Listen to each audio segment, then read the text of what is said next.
Parsons was seen laying on a sideline training table during the team's finale preseason game against the Falcons Friday without wearing his jersey in the midst of a contract dispute and a trade request. Cowboys coach Brian Schottenheimer confirmed he will talk to Micah about the situation and handle it internally. Parsons spoke on the moment on social media after it was clarified he wasn't lying down the whole game. I actually appreciate this. The way the media shapes perception and narratives is wild. And if he hadn't said anything, everyone would have just run with it. I never disrespect the guys out there fighting for their lives. Stephen A., I'll start with you. Was Micah lying down there on the sideline? Was that a bad look? It was a bad look, but I do believe him. He wasn't trying to be disrespectful to his teammates at all. But I do think he's trying to be disrespectful to Jerry Jones. I think that Jerry Jones has really raked his last nerves. I think that Jerry Jones and the things that he has said has really, really irked him and has offended him. He's been on the record. He's asked for a trade. He's scrubbed his, social media accounts, in terms of his association with the Cowboys. You got Falcons fans screaming at him to come to the Falcons, come play in Atlanta, and he's like, call me. He's walking into the game eating nachos. It's not a big deal. None of that is a big deal. Please don't get me wrong. But I don't believe for 1 second that he would ever disrespect his teammates like that or whatever. But Micah is a smart brother. He ain't stupid. And he can be calculating in his own right. And I think it's one of those situations where Jerry has really, really rubbed him the wrong way.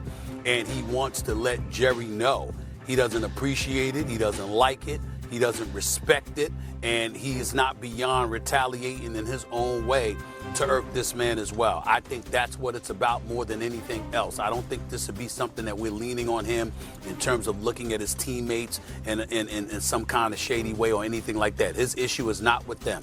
His issue is not with anybody but Jerry Jones. And if you saw my interview with Jerry Jones and you heard what Jerry Jones had to say about him, about the agent, who he refused to really, really acknowledge that much as one of the best agents in the business, in David Mugoleta. The bottom line is that there's a whole bunch of stuff that's rubbing Micah the wrong way, and I think you're seeing him act out in that regard. But I think it's directed at Jerry Jones and nobody else. Okay. Oh, yeah, I think, honestly, I don't care about Micah laying down on the table, whether he laid down for 20 minutes or he laid down for 20 seconds. I don't think that's what's important here. What's important here is Jerry Jones reminded us in his great conversation with Stephen A. Smith that the NFL is the largest separation between ownership and labor. And Jerry Jones believes in that more than any owner believes in that. Jerry Jones, when sitting across from Peyton Manning doing contract negotiations during the lockout, he talked to Peyton Manning like Peyton Manning was a little boy. And then when he couldn't get his way, he walked to the door, folded his arms, and waited for the rest of the owners to follow him, because Jerry Jones understands and believes that I've owned this team for the last 4 decades. You're lucky and blessed if you get 4 years. And when he talks about David Mugoleta, and he talks about the agent not needing to be involved because it doesn't take 3, it only takes 2. It does only take 2, but the 2 are the 2 people who are supposed to be negotiating. When you did another job with Athletes First, which was for Dak Prescott with agent Todd France, you talked to Todd. When you did another deal with CeeDee Lamb with Tory Dandy, who is now also with Athletes First, you had to talk to Tory. So you don't get to in this situation, because whether you feel Micah Parsons got over on you and you had a deal done, or you felt like you got over on Micah Parsons and now you're being asked to do business in the way business is supposed to be being done, you don't get to pitch a fit like a petulant child. And then we have to come on TV and discuss whether or not Micah Parsons as a player has the correct decorum or the correct level of professionalism, when we're watching an owner and a GM every single day show that he doesn't.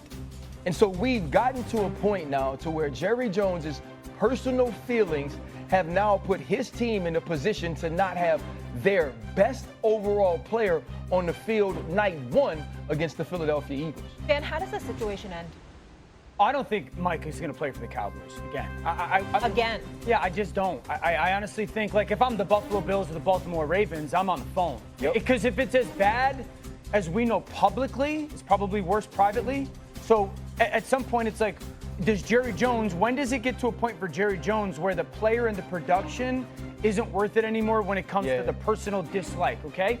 I had a question for both you guys, because, and me, Molly as well, I don't know business, and I'm not a business person, I'm not smart enough, all that stuff, but like, when it comes to this situation, in the bad look versus good look, not the football realm of it or the teammate realm of it, from the business realm of it, because this is a business transaction that's happening publicly.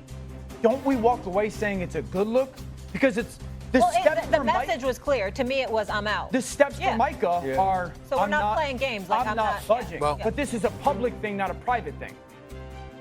Well, let me say this. Let me backtrack. Because I'm glad I got both of y'all on the show this morning to talk about this. So I'm sitting with Jerry Jones. Jerry Jones is saying, Micah called me. I didn't call him. Micah wanted to negotiate a deal. We negotiated a deal. Then he turns around after we do that and says, don't call me no more. Call my agent. Micah, in his side, is like, that's not true. We met with Jerry Jones because Jerry Jones wanted to have a discussion on leadership, a leadership conference. I came back into town. I called them and I said, yo, I'm here. You want to meet? And then when I met with them, that turned into a conversation about the contract. And I got representation for that.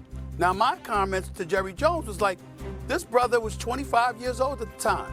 Jerry Jones, you've been negotiating for at least 60 years. Yeah. What are you talking about? If it black, white, young, old, or whatever, your franchise is worth $12.8 billion.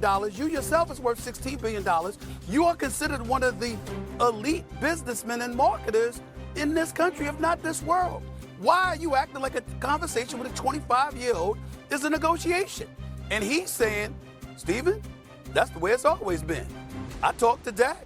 We couldn't reach an agreement. He played. I talked to Dak again. We couldn't reach an agreement again. He played. I said, so you're basically saying that Micah should be out on the field putting himself at risk. And Jerry basically nodded like, yeah.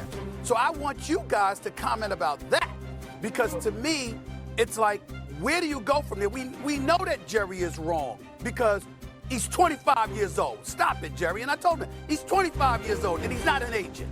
But Jerry's attaching something different to it, and he ain't budging in that regard. What do y'all say to all of that? I have a question from that to RC. If what Stephen A. is saying, Jerry Jones, in his words, said himself that he has done that in the past, isn't that like illegal in the NFLPA? Yeah, NFLPA, that's not supposed to happen. You're not supposed to have those sort of negotiations. But I talked to DeMarcus Lawrence this weekend, and I asked him, I said, hey, we put the clip out yesterday, what advice would you have for Michael Parsons? And I don't know what their relationship is, what their connection is. And he said, well, Jerry told me I needed to show him more. Basically saying, me and Jerry had this conversation, and I'm going to play on the franchise tag, and if you do what you're supposed to do on the franchise tag, then I'll pay you. And he goes, and he paid me. That's not the conversation that Jerry Jones and Micah Parsons had. And if Stephen A. retelling the story, if I followed it correctly, he said, even after the conversation from Jerry Jones, he said, no, don't call me anymore, call my agent. So he said, hey, the things you're talking about, I'm comfortable with. But I also know I do not have the depth. I do not have the knowledge. And I'm also paying someone 3% of my contract to do the rest of this. Talk to him. Jerry Jones knows that is the logical, that is the professional next step, which he wants to skip for some reason when it pertains to Micah Parsons. Maybe it is because Dak played